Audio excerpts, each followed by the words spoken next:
సర్వేభ్యో మహాజనభ్యో మాతృ నాఘానాం పతయే నమః. సర్వేభ్యో మహాజనభ్యో మాతృపితృదేవతభ్యో ఆచార్యదేవతభ్యో నమో నమః. హరి ఓం. శ్రీ పరాభవనామ సంవత్సర వసంత ఋతో చైత్రమాస శుక్లపక్ష అష్టమి. ఈరోజు అశోకాష్టమి, శోకాన్ని దూరం చేసే అష్టమి అశోకాష్టమి. విశేషమైన రోజు. సీతాదేవి కూడా ఈ వ్రతాన్ని ఆచరించింది. అయితే ఈరోజు ఆరిద్ర నక్షత్రం కదా. ఆరిద్ర నక్షత్ర రుద్ర నక్షత్ర. రుద్రుడు దేవత. రుద్రుడు అంటే ఏదో విధానంగా వాళ్ళు ఆలోచన విధానంగా ఊహించుకుంటూ ఉంటారు. అంటే ఉగ్ర రూపాన్ని ఊహించుకుంటూ ఉంటారు. అసలు రుద్ర అంటే ఉగ్ర రూపం కాదు, అది సౌమ్య రూపమే. కాళీ అంటే ఉగ్ర రూపం కాదు, అది కూడా సౌమ్య రూపమే. కానీ ఆ రెండు మన ఆలోచనలోనే ఉంటాయి, ఏ దృష్టితో మనం చూస్తున్నామో. చెడుపై వ్యతిరేకించేవారు రుద్ర. అదే విధానంగా ఎక్కడైతే చీకటి ఉంటుందో అక్కడ వెలుగునిచ్చేవాడు రుద్ర. ఈరోజు రుద్ర నక్షత్రంలో ఓం రుద్రాయ నమః అనే నామాన్ని జపించడం వలన చెడు ఆలోచనలు దూరం అవుతాయి, చెడు వ్యక్తులు దూరం అవుతారు. మన ఇంట్లో ఉన్న, మనతో ఉన్న, మన చుట్టుపక్కన మనకి చెడు చెయ్యాలి అని ఎవరు ఆలోచిస్తుంటారో వాళ్ళే దూరం అయిపోతారు. అటువంటి దివ్యమైన శక్తి ఈ ఒక గురువారం ఈ ఒక నక్షత్రంలో వస్తే ఉంటుంది. పైగా అష్టమి వేరే.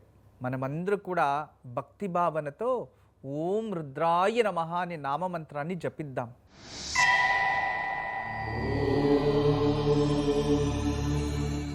ఓం రుద్రాయ నమః. ఓం రుద్రా.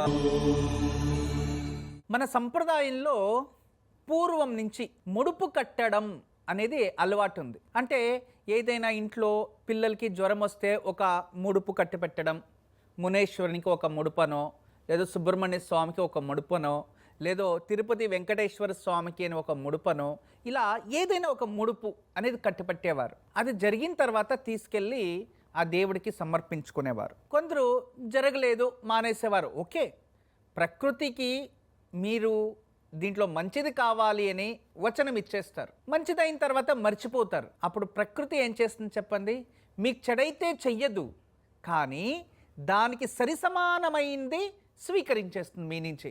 అది మీ అదృష్టం అయి ఉండొచ్చు, లేదా ఇంకేదైనా ఉండొచ్చు. అదే విధానంగా దేవుళ్ళకి మొక్కుబడులు అనేవి కూడా మన సంప్రదాయంలో ఉన్నాయి. కొందరు తిరుమలకు వెళ్తారు, కేశము నేను ఇస్తా అంటారు, నిలవ దోపిడి అనుకుంటారు. అలా చాలా వరకు అంటే కొందరు శక్తికి మించి కోరుకొనేస్తారు.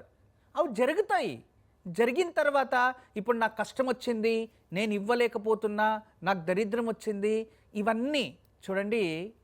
దీనికి ఒక కథ ఉంది, కానీ దానికి టైం లేదు.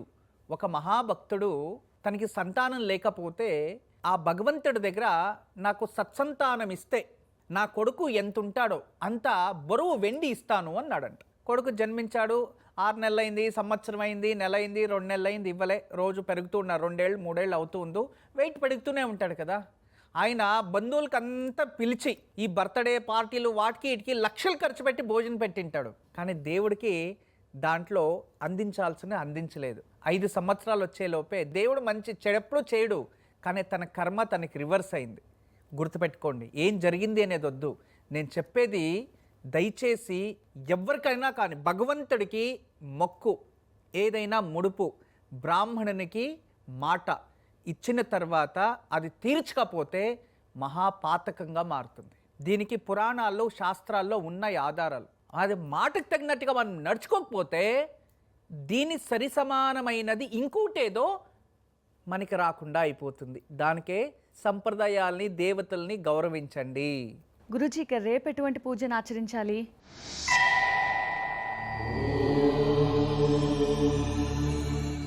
రేపు శుక్రవారం రామనవమి. దయచేసి రేపు ఉదయంలోపు చిన్న పిల్లలు, బాలులు మీ ఇంట్లో 12 సంవత్సరాలు లోపున్న వారు ఎవరైనా సరే శ్రీరామనవమి రోజు ఇది ఆచరించాలి. నడుంలో కట్టుకునే దారం, ఎర్రటి దారం తెప్పించుకోండి. రేపు ఉదయంలోపు తెప్పించుకొని రేపు ఉదయం దేవుడి దగ్గర, హనుమంతుడి దగ్గర పెట్టి పూజించి చేతిలో పట్టుకొని హనుమాన్ చాలీసా చదువుకోండి, లేదా రాలేదా పూజించి రేపు ఆ కేసరి కానీ లేదో ఆ ఎర్రటి దారం కానీ మొలతాడుగా రేపు కట్టాలి. అది ప్రతి హిందూ ఇంట్లో కూడా సనాతన ధర్మంలో పూర్వం నుంచి ఆచారం. శ్రీరామనవమి రోజు అది కట్టుకోవడం, చెడు గండాంతరాలు అటువంటి వాళ్ళపైన ప్రభావం చూపించావు. రెండోది, శ్రీరాముల వారు ఒక వరాన్ని ఇచ్చారు. ఎవరికి? హనుమంతుడికి. ఎవరైతే హనుమంతుణ్ణి పూజిస్తారో వాళ్ళపైన నా రక్ష ఉంటుంది అని. అలా రేపు హనుమంతుని పూజించి అది కడితే శ్రీరామ రక్ష ఆటోమేటిక్ వచ్చేస్తుంది. గురుజీకి ఈరోజు యోగక్షేమంలో ఏం తెలియజేయబోతున్నారు?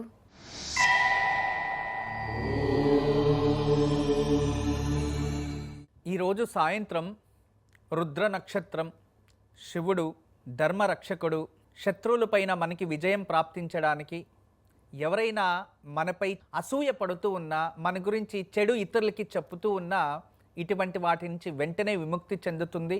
ఈరోజు సాయంత్రం ఇంట్లోనే శివుడు ముందు నెయ్యి దీపం వెలిగించి వీరభద్రాష్టకం చదువుకోవాలి. ఈరోజు రుద్ర అవతారమైన రోజు, అదే విధానంగా రుద్రుడు జన్మించిన రోజు కాబట్టి మనము వీరభద్రాష్టకం చదువుకుంటే రుద్రుడు తృప్తి చెంది మనకి ఎవరైతే శత్రువులుగా ఉంటారో వాళ్ళకి ఆ భగవంతుడే ఏం కావాలన్నా చేస్తాడు. అందువల్ల శత్రు జయం కోసం, మన కష్టం నుంచి విముక్తి చేయడానికి, చెడు నుంచి దూరంగా పెట్టడానికి ఆచరించండి. శత్రువులపై విజయం ప్రాప్తించేందుకు మనపై ఎవరైనా